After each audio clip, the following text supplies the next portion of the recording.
The Cottonwood County Citizen proudly presents Athlete of the Week. Athlete of the Week is brought to you by Brent Anderson, your area Edward Jones financial advisor at 240 10th Street in Windham. Learn how he can help you reach your financial goals.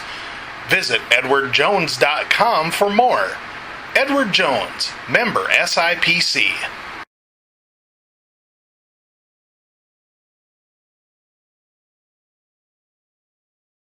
I'm joined right now by Windham freshman Kaylee Walklin, our Athlete of the Week this week. Congratulations, Kaylee. Thank you.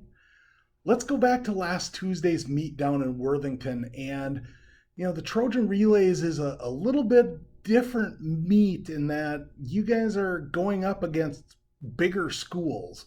How does that change your approach going into a meet? Well, so it was split up into small school, big school, and our school got put in the big school section. So I knew we were going up against like Laverne and Marshall and big schools like that. So I kind of just prepared for especially Laverne, they got a lot of good runners, and kind of just prepared myself to run against really fast, really good runners. A little bit different meet in that they had you running both the 16 and the 32, which is something you've done a few times, but it's a little bit uncommon this year. Yeah, I don't know. I just kind of do whatever Les says and just trust him on what he put down for whatever I'm running. So I don't know. It was kind of weird to have the 1600 as my first race instead of the 4x8. Yeah, how did that change your approach? Because 4x8 is, a little bit faster pace, probably a good warm up for you for running the 3200 later in the meet.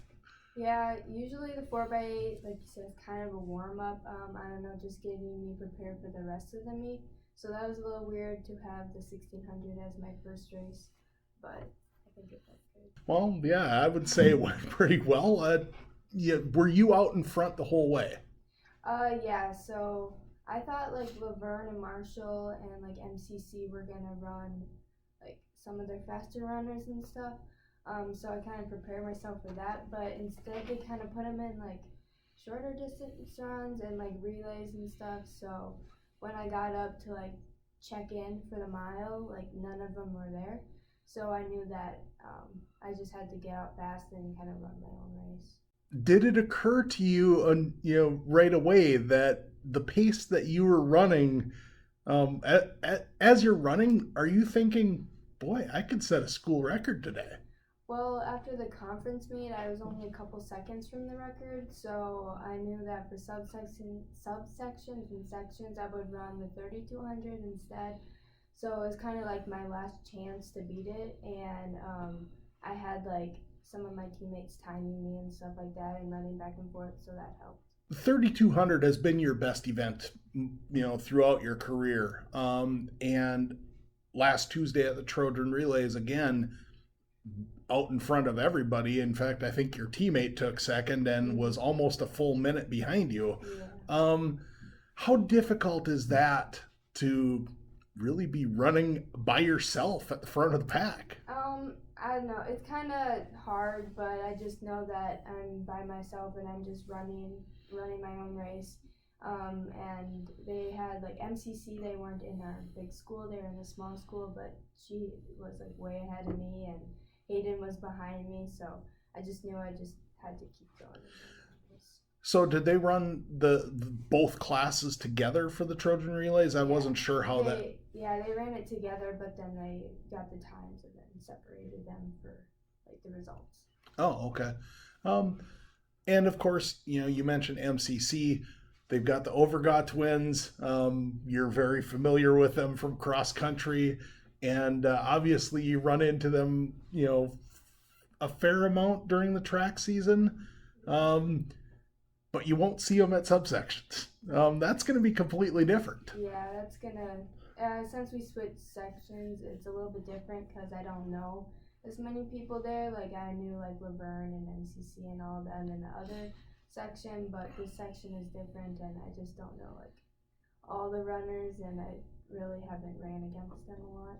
How valuable was last fall for your success this spring? Because you made it to state and cross country, and really the fall before that, the COVID shortened year, really kind of set the stage for this past fall.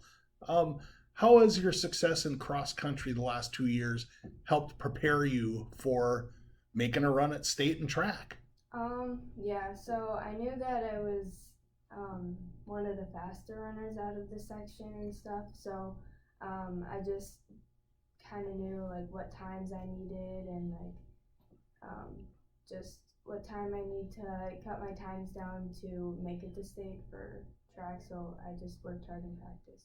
Cross country season this year also showed you a little bit of adversity though, because late in the season, I found out after the season was done that you'd been battling a foot issue, and that's what kept you out of basketball this year. How did that affect preparing for track season? Well, it kind of sucked because I couldn't like run on the weekends or anything at all, and like after I couldn't just go out and start running like a bunch of miles right away and start practicing like I did in cross country and track, so I kind of had to take it slower. So that was kind of hard. So far, from what I can tell, everything is good to go for subsections, and again, subsections is scheduled for tomorrow, and a completely different experience for you guys. You guys get shipped east to section 2. Have you been able to kind of monitor what the competition is like over there? I know this girl from Lake Crystal. She's good as a distance runner. That's kind of all I know. I haven't really been like looking a lot at it, but that's just the only person I really know because we ran against her once this year, I think. Well, in cross country, probably the Alexandria meet or just the conference meet this year for track. I don't have a playlist, but I listen to a lot of Taylor Swift. So. Laverne. Yeah. Hardworking. I don't know. Kind of the person who just I don't know. Kind of person that gets nervous before races or whatever, but does well, I guess, under pressure. Just hanging out with friends and family. Well, that should be all we need. Congratulations on a record-breaking performance last week. Best of luck in the postseason, and thanks for joining us. Thank you. Athlete of the Week is brought to you by Brent Anderson, your area Edward Jones financial advisor at 240 10th Street in Windham. Learn how he can help you reach your financial goals. Visit edwardjones.com for more. Edward Jones, member SIPC.